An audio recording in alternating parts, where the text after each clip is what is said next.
पार्वती शिव महापुराण के यजमान बनकर जा रहे थे तो कल का दिन है। वो कौन सा दिन है? कल का गणगौर तीज का दिन, कल का दिन। चैत्र के महीने में जो शुक्ल पक्ष की तीज आती है, वो चैत्री नवरात्रे में जो तीज की तिथि होती है, उस दिन शंकर और पार्वती शिव महापुराण के यजमान बनकर कथा सुनने के लिए गए थे। 16 दिन तक पार्वती और शंकर का श्रृंगार होता है। आज ये हमारा स्वरूप ईश्वर जी और गोरा जी के रूप में, गणा और गौर के रूप में पृथ्वी पर पूजाएगा। इसलिए गणगौर पृथ्वी पर 16 दिन की होती है। तुमरुका जी, हमें कथा करवाना है। तुमरुका जी बोले बिल्कुल करें, क्या दिक्कत, कराओ। पर दिक्कत इतनी सी है तुमरुका जी, तुरंत बोले तुमरुका जी, दिक्कत इतनी सी है कि देवी मैं कथा तो बांट दूंगा, पर कथा का यजमान जो बने वो कोई जोड़े से तो बैठे, और तुम तो बेदब्य हो, कैसे बैठोगी? चंचुला देवी की आंख में आंसू भर गए। अब कथा कैसे हो? चंचुला जी वापिस जागे और कैलाश पर जाकर मौन होकर बैठ गई। फिर पार्वती जी ने पूछा, अब तू चुप होकर क्यों बैठी है? भाई होता है, माँ तो माँ होती है, पार्वती मैया तो भी माँ जगतजननी जगदम्बा पूछ रही है, तू फिर चुप होकर बैठ गई। हुआ क्या कि कथा सुनाने वाला तो मिल गया, फिर पर जजमान नहीं मिला। जजमान तो तू थी तो सरी, परंतु मैं तो बेदब, अब कथा कैसे सुनूं? तो कथा तो सुन लूंगी, पर करूं क्या?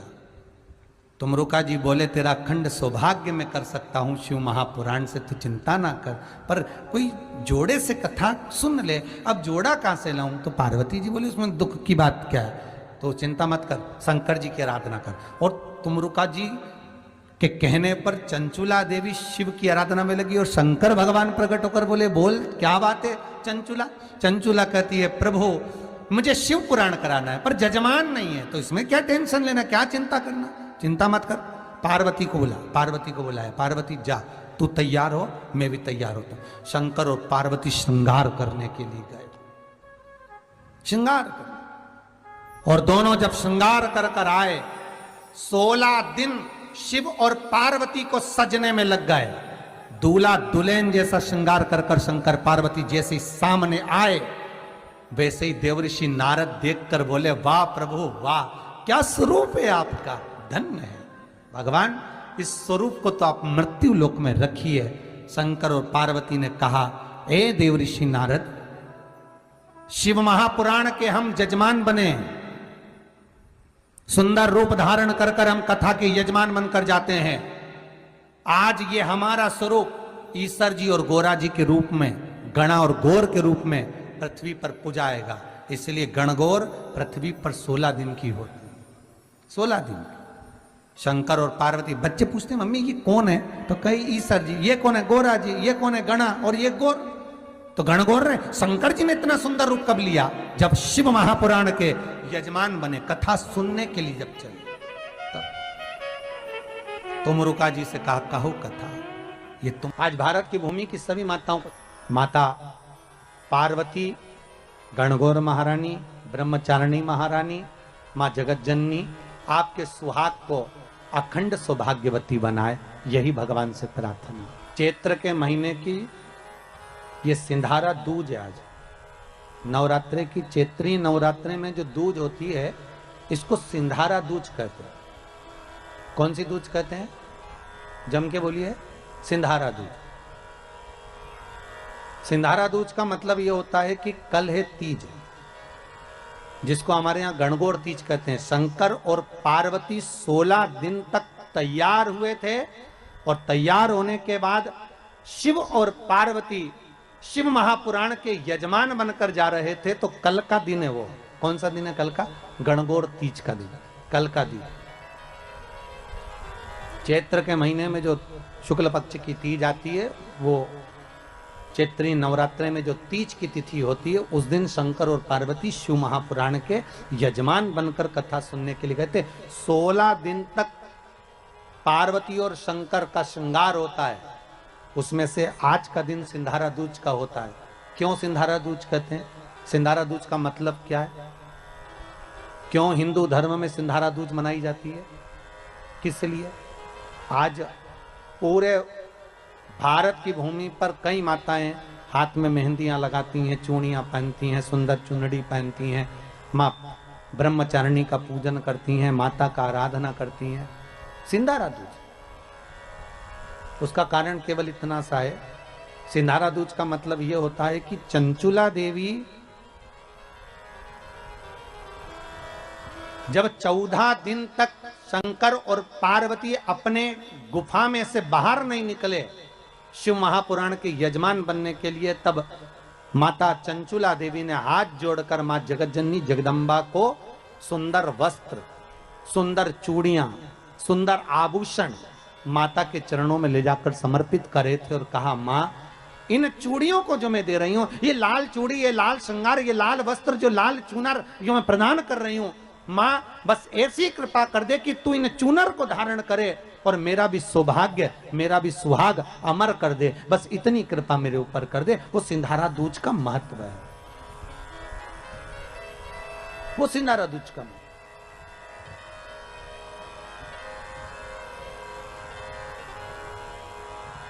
आज भारत की भूमि की सभी माताओं को सिंधारा दूज का बहुत बहुत बधाई।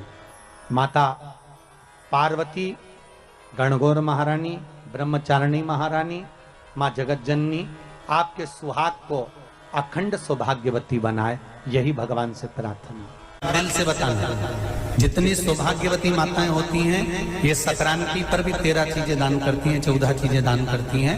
बीच में कोई 16 सोमवार का उद्यापन करेंगी तो भी सुहाग की सामग्री देंगी, उद्यापन करेंगी तो भी सुहाग की सामग्री देंगी, कोई कार्य करेंगी तो भी सौभाग्य की सामग्री देंगी। सौभाग्य की सामग्री का दान क्यों किया जाता है?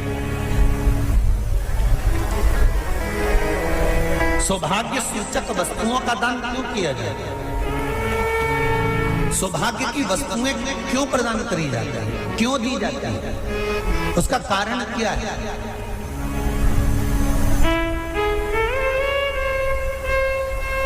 क्यों देते? महाराज, भारत की भूमि की सौभाग्यवती माताओं का एक मन की अभिलाषा रहती है, भारत की भूमि की माताओं की एक अभिलाषा रहती है कि जब उसके प्राण छूटे तो अखंड सौभाग्य धारण करके पति के कंधे पर और पुत्र के कंधे पर शमशान पर।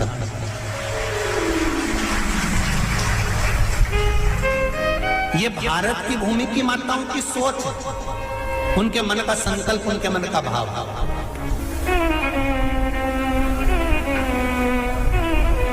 क्यों देते हैं चूड़ी का दान, क्यों देते हैं बिंदी का दान, क्यों देते हैं अखंड सौभाग्य का दान?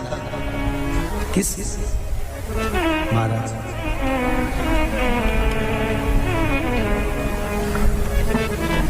मेरे हाथों में भर भर के चूड़ी रहे,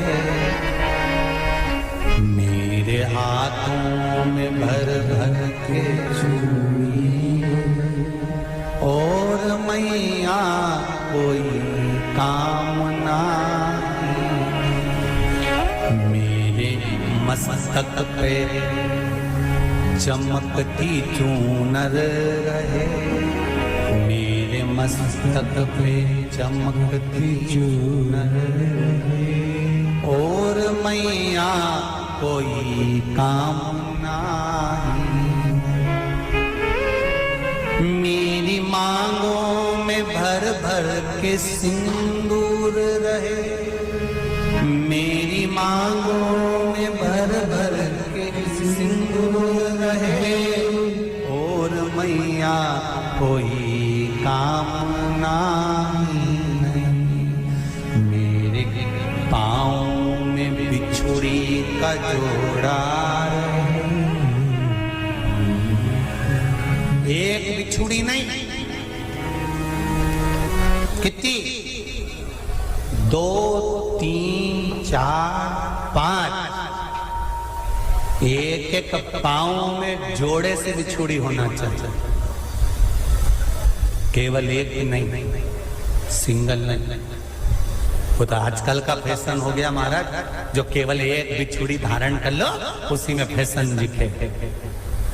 शिव महापुराण की कथा कहती है जब बेटी को विदा करा जाता है और पहली बार बेटी के पांव में जब बिछुड़ी डाली जाती है तो वो बिछुड़ी भी अलग अलग नहीं होती, उस बिछुड़ी के जोड़ को चेन से एक दूसरे से बंधा हुआ होता। बोलो सही है कि गलत है?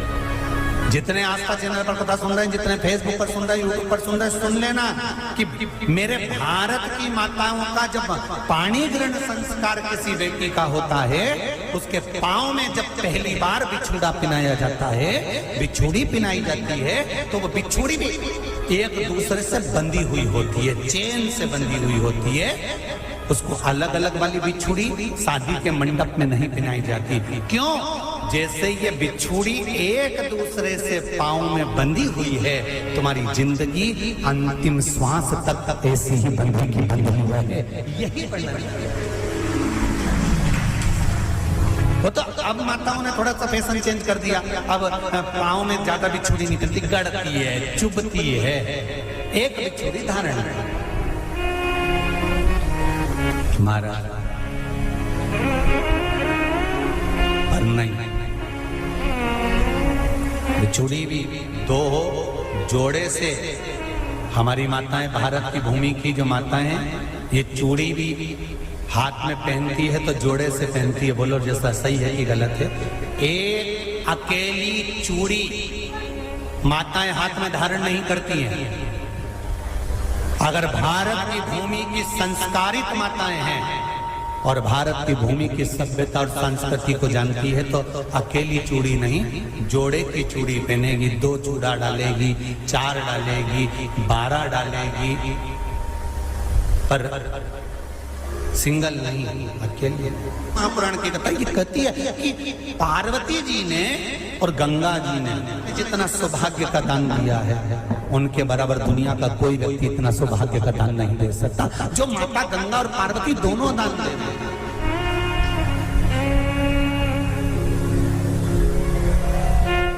प्रतिदिन दे रहे हैं।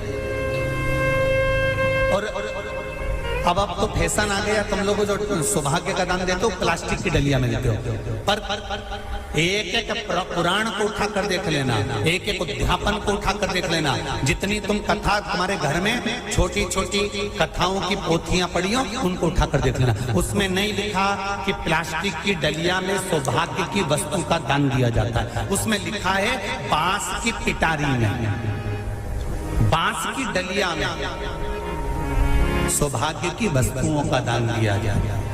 क्यों?